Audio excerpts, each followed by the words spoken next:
We've all been there. You're just trying to enjoy a game, maybe even play competitively, and then bam, some random teammate starts raging. Maybe they're blaming you for a bad play, throwing insults, or just being downright toxic. And usually, most of us either mute them, argue back, or laugh it off. But one day, while I was in the middle of a match, I found myself thinking about it sociologically.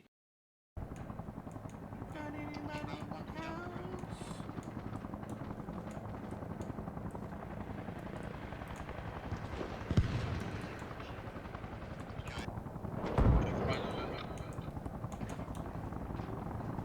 Cause I really want to know. Why you hiding in the house?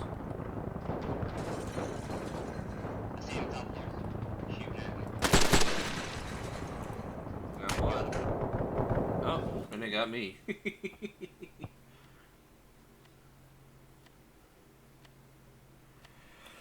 I'm about to use the M110, man. I like the sniper, but they just know where you were at. It- it- I'm not sure. There's two of them in front of the door that you mentioned that they closed. What it means to think sociologically. Naturally, we could just say, oh, that's a guy just a jerk, or some people are just toxic. But thinking sociologically means asking why. What are larger social forces encourage this kind of behavior? What does this tell us about gaming culture, competition, and even society itself? Online multiplayer games aren't just games, they're social spaces. They have norms, expectations, and even hierarchies, just like any other community. And when we look at toxicity through a sociological lens, we start to see some interesting patterns. For an example, there's the pressure of competition. Many games today emphasize rankings, stats, and leaderboards. In a lot of ways, these systems mirror real world competition, whether in sports, academics, or even the workplace. Just like in a high stakes job or a school exam, frustration and stress can make people lash out. But the lack of face to face interaction in online game means players often feel emboldened to say things they wouldn't in real life. And that brings me to a second key factor feeling unchecked online.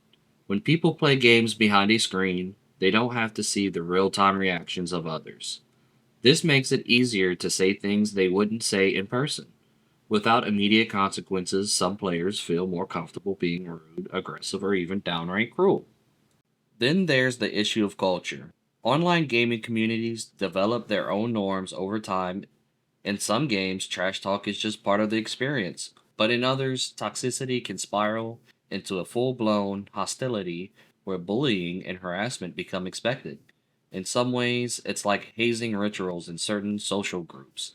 New players experience toxicity and then later perpetuate it themselves. Okay, so if we understand toxicity as a product of competition, feeling unchecked online, and gaming culture, what can we do about it? Well, sociologists often talk about changing structures rather than just blaming individuals. First, game developers have started introducing systems that reward positive behavior, like honor systems or better reporting tools. Second, community norms can change over time. When major streamers or pro players call out toxicity, it shifts expectations.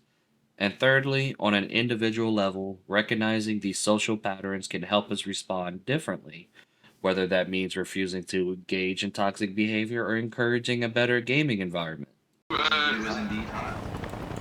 To whoever who was in the gunship Huey, I'm sorry, bro.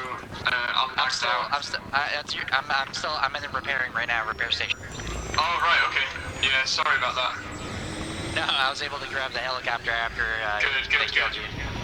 I didn't get killed. I lagged out.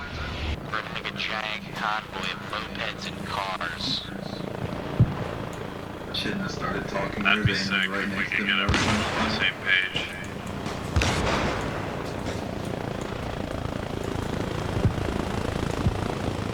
Or a big ass convoy of helicopters. Well, if you think about it, that's the best way to get the most amount of people alive to the circle.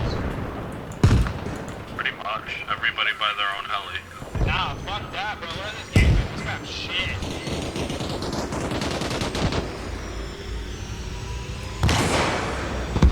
Ooh, I could buy the MCX 300 blackout. You got blue retards like Snoop that just KD farm on the outside. Don't call me a retard! No, you're not a retard. You take that back Take right that now. back right He now. is. He is. Not the R word!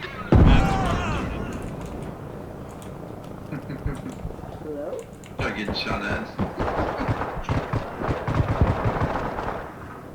Oh, you suck.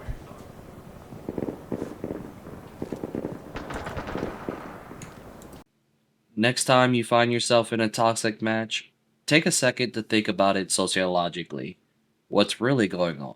Is it just one bad player, or is it part of a bigger system? Because when we think sociologically, we start to see patterns, and when we see patterns, we can actually start to change them. Subscribe, like, and comment. Have you ever thought about toxicity in gaming from sociological perspective? Let's discuss in the comments.